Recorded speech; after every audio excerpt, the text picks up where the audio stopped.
Kinben Book 6, Chapter 128. Napangiti ng marahan si Ricky nang makita ang matalim na tingin sa kanya ni Kaiser nang magpamalas agad ito ng mabilis at simpleng pagpuntos. Mabilis nga rin niyang inayos ang pagkakatali ng sintas ng kanyang sapatos.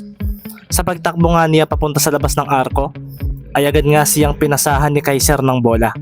Kanila na nga muli ang possession. Maingat si Ricky na pinapatalbog ang bola. Napatingin nga rin siya kay Dre. Hindi na ito 1-on-1, may kakampi na ako. Sabi nga ni Mendez sa sarili at bumigla nga nang dating si Sanchez. Isang screen ang ibinigay nito at sa biglang pagkana ni Mendez ay dito naman makikita ang pagdepensa kaagad sa kanya ng kapatid ni Kaiser. Mabilis ngang umatras si Ricky at pinatalbog ng mababa ang bola. Kaso nang haabante na siya ay napaseryoso siya nang narito na rin si Kaiser. Isang double team nga ang ibinigay ng magkapatid na hindi naman nagustuhan ni Jake.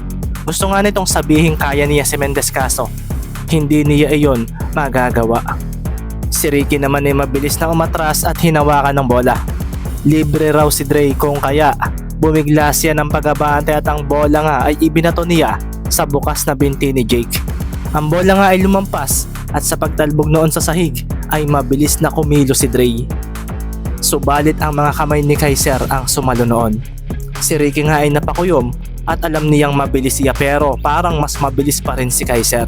Kagaya na nga lang daw nito, nahabol agad nito ang bola at sa pagpalo nga ni Kaiser ay siya namang pagharang ni Dre rito.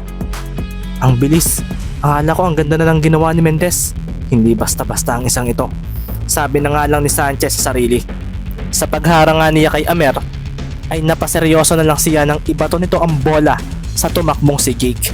Napalingon nga ron si Dre kaso hawak pa rin pala ni Amer ang bola at walang kamalay-malay ang defender nito sa pangyayaring iyon. Dakot-dakot pa rin nga ng kanang kamay ni Amer ang bola at sa pag-atras niya ay tumalon agad siya na nagdidilim ang paningin. Lumitaw kasi si Mendez. Ang mga nila ay napaseryoso na lang sa taas ng talon nito. Hinarangan nga ni Ricky ang mukha ni Kaiser kaso pinakawalan pa rin ito ang bola at mas mataas ang naging pagbitaw niya. Ang ganda pa rin ng bitaw niya sa bola, ang galing. Sabi nga ni Mendez sa isip at sa paglapag niya ay napalingon na lang siya sa bola na hinalit nga muli ang basket. Pumasok ang mid-range shot na iyon ni Kaiser na napatingin na lang sa sumabay sa kanya. Hindi ka pa rin nagbabago, Ricky. Sabi pa nga ni Kaiser at si Ricky naman ay napaseryoso sa narinig niyang iyon. Si Dre nga ay napatingin kay Ricky at sa pagbalik ng bola ay seryoso niya itong pinagmasdan. Nag-aabang siya kung hihingi pa rin ito ng screen kaso walang senyas ng mata ito sa kanya. Binabaan naman ni Mendez ang dribble at seryosong pinagmasdan ng kanyang defender na nakatayo lang sa kanyang harapan. Hindi kumikilos at talagang nag-aabang lang. Paanong hindi pa rin ako nagbabago? Tanong nga ni Ricky sa kanyang sarili.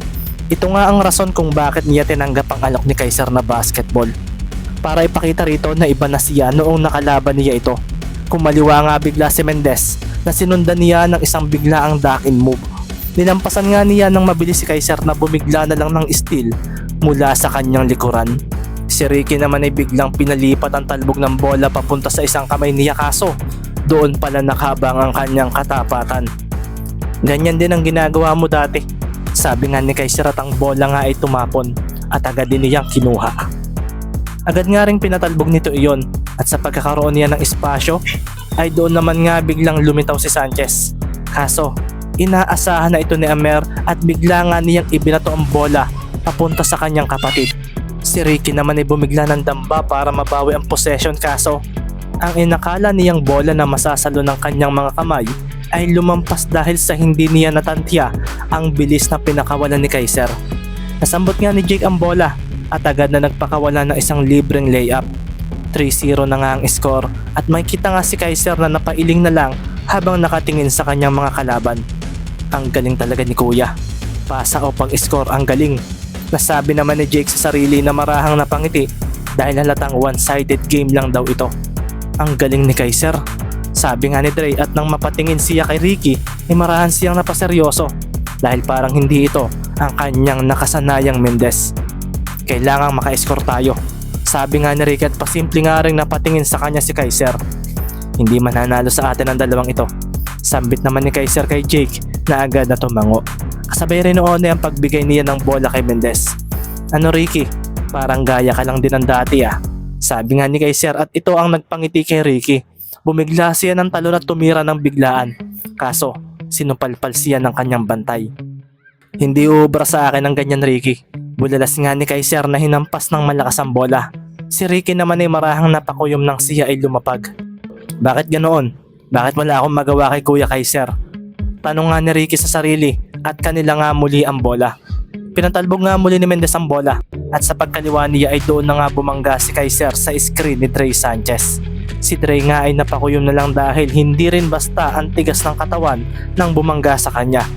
Parang matutumba raw siya kung hindi siya lalaban. Si Ricky naman ay agad na tumakbo papunta sa basket kaso lumitaw pa rin si Kaiser at sa paghinto ni Mendez ay siya naman pagtayo ng kanyang bantay sa kanyang harapan. Isang kalmado at seryosong pag-aabang nga ang ginawa ni Kaiser. Ang momentum nga ni Mendez ay nawala at pakiramdam nga niya ay kailangan niyang ipasa ang bola. Napatras nga siya at biglang hinanap si Dre kaso may humila bigla sa bolang kanyang hawak at doon na nga napaseryoso ang ama ni na Amer dahil parang nawala ang angas ni Mendez nang mag-umpisa ang laban. Anong nangyayari kay Ricky? Bulalas nga ni Dre sa sarili at sa paglayo ni Amer kay Mendez ay napatakbo na lang siya. Iyong isang bantayan mo Ricky. Bulalas nga ni Dre at si Ricky naman ay hinabol pa rin si Kaiser na naging dahilan upang malibre na naman ang kapatid nito. Sa pagdating nga ng dalawa sa harapan ni Kaiser ay doon na nga napakuyom si Dre dahil si Mendez ay hindi nakinig sa kanya. Nawala na naman nga ang bola kay Kaiser at doon na nga makikita ang pagsambot ni Jake sa may basket. Kasabay nga noon ay ang paglagay nito noon sa ring. Ayos, 4-0 na. Sabi nga ni Kaiser at agad na niyang nilampasan ang dalawa para apiran ng kanyang kapatid. Si Dre nga ay napatingin na lang kay Mendez. Seryoso niya itong pinagmasdan at tama nga yata siya ng pakiramdam dito kay Mendez ngayon. Napailing na nga lang siya at napakuyom.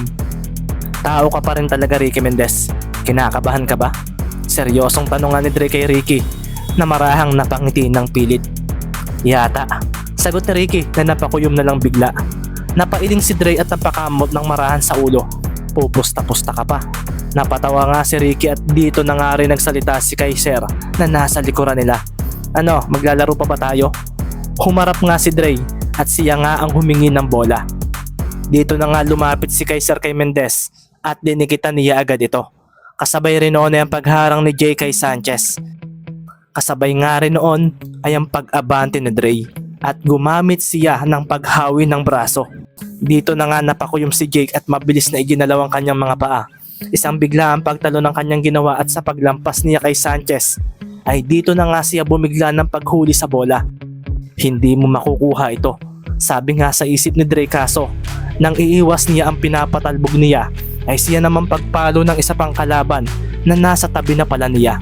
Naroon nga si Kaiser at mabilis nitong naagaw ang bola. Sa pagtalon nga ni Kaiser paharap sa basket ay dito na nga lumitaw si Mendez. Kasabay rin noon ay ang biglang pagbaba ng katawan ni Amer dahil hindi pa pala siya tumatalon. Dito na nga umabante si Kaiser at sa paghabol nga ni Sanchez ay siya ring pagtakbo sa kabila ni Jake. Sa pagdating nga ni Kaiser sa basket ay napangiti na lang siya. Tumalon nga siya ng mataas at si Dre nga ay hindi na ito sinabayan dahil sa nahuli siya sa pwestuhan. Isang dunk nga ang ginawa ni Kaiser at sa paglapag nito ay napailing na lang siya sa kanyang mga kalaban. 5-0 na nga at pagkatapos noon ay dinampot na nga niya ang bolang lumapag sa ibaba. Plano mong ipakita sa akin ngayon ang improvement mo kaso alam ko ang gagawin ko para mawala ang kumpiyansa mo na hindi mo nagawa noong una nating laban. Sinabi mo sa akin na idol mo ako kaya ang mga salitang iyon na nagbigay sa iyo ng doubt ngayong laban nating ito. Nakakatuwa lang kasi ibig sabihin lang nito ay talagang marami ka pang dapat pagdaanan. Wala na akong balak na pagsabihan ka o bigyan ng magagandang salita para mawala iyan. Sadyang ito ang gusto kong mangyari para makita ko kung talagang handa ka na para sa PBA. Ikaw lang Ricky ang makakapag-alis niyan. Iyon ay kung aalisin mo sa isip mo na idol mo ako. Hindi magiging magandang larong ito kung iyon ang ilalagay mo sa isip mo. Sabi pa nga ni Kaiser sa sarili at ibinato na niya ang bola kay Mendez. Sa pagsambot nga ni Mendez sa bola ay agad niyang pinagmasdan si Kaiser. Bakit ka noon? Hindi na-recognize ni kuya ang improvements ko? Hindi ba talaga ako gumaling? Maganda na lalo ang pinamalas ko sa Maharlika. Pero bakit iyon ang sinabi mo sa akin? Paano mo iyan nasabi? Napakuyom na lang si Dre dahil sa ginagawa ni Ricky. Bumigla nga siya ng takbo at hiningi rito ang bola. Nakakaramdam nga siya ng inis kay Mendez at sa paglapit niya ay napaseryoso na lang siya nang matapikan ito ni Kaiser. Hoy Mendez, anong kalokohan ito? Bulalas nga ni Dre at pagkatapos noon ay lumapit siya rito at hinayaan na lang sina Kaiser na pumuntos. Hindi ko akalaing ako naman ang gagawa nito sa iyo. Akala ko ikaw na ang pinaka-perfectong player na nakilala ko sa Ormin pero hindi pa pala. Ayaw ko sanang gawin ito sa iyo pero bigla nga niyang naalala nang gawin ito sa kanya ni Baron at Larry noong hindi pa siya gaanong nakikisali sa mga yabangan ng mga kasamahan niya. Pinagdikit nga ni Dre ang kanyang palad at ikinuyom ang 6 niyang daliri at itinira ang hintuturo at gitna niyang daliri na magkadaop. Bigla siyang nagpunta ng mabilis sa likuran ni Mendez at pagkatapos noon ay itinarak niya ito sa puweta nito na ikinagulat ng magkapatid na Amer at ng ama nito. Sorry, hindi mo ako kagaya na nagbibigay ng mga magagandang speech. Dito tayo sa bilisan. Sabi nga ni Dre sa sarili at kasunod nga noon ay ang pagkagulat ni Ricky nang may tumusok sa kanyang puwetan. Napalayo nga agad ito at napahawak sa parting iyon. Anong ginagawa mo Dre? Makikita sa mukha ni Ricky ang inis at hiya. Ramdam pa nga niya ang pakiramdam ng ginawa ni Dre sa kanya at ang alam niyang gumagawa nito sa kanya minsan ay ang kanyang kuya Baron. Ginising lang kita, hindi ako magsosorry. Bahala ka kung ano ang isipin mo. Sabi nga ni Dre na sinamaan ng tingin si Mendez. Medyo nagkatingin na naman ang magkapatid na Amer dahil sa nangyayari. Nakakagulat daw kasi ang nakita nila at ang tatay nilang si Sir Manny Amer ay napangiti na lang ng marahan. Tama ang ginawa ni Sanchez. Parang wala sa sarili si Mendez sa laro nila. Nawala ang yabang niya noong bago magsimula. Pero hindi ko rin naman masisisi na siya ay kabahan dahil hindi birong player si Kaiser. Sabi nga nito sa sarili at makikita nga na parang mag-aaway ang mga kalaban ng kanyang anak. Ano, maglalaro pa ba tayo? Parang hindi na yata kayo okay ah. Sabi nga ni Kaiser at napatingin ng seryoso sa kanya ang dalawa.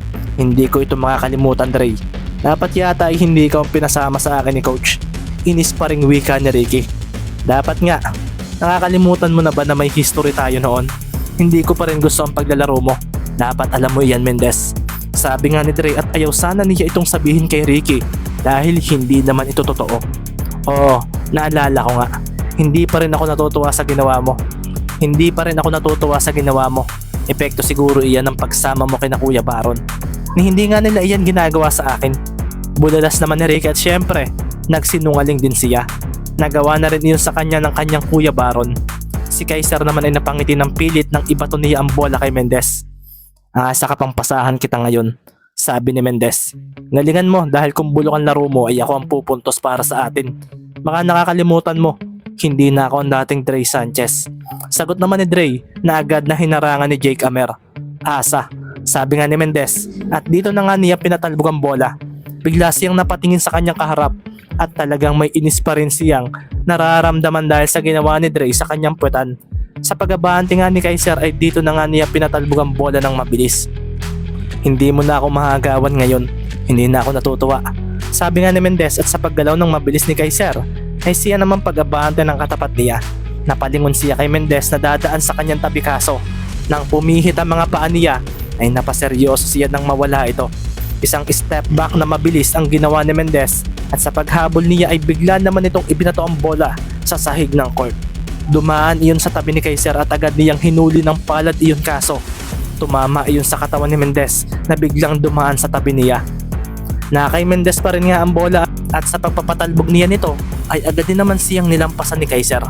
Hindi ka pa rin makakalusot, sabi nga nito at sa pagtunghay ni Mendez ay bigla siyang napaseryoso dahil nawala na ang nakikita nitong hesitations kanina. Tumalon nga si Mendez palapit sa basket at dito na nga rin sumabay si Kaiser.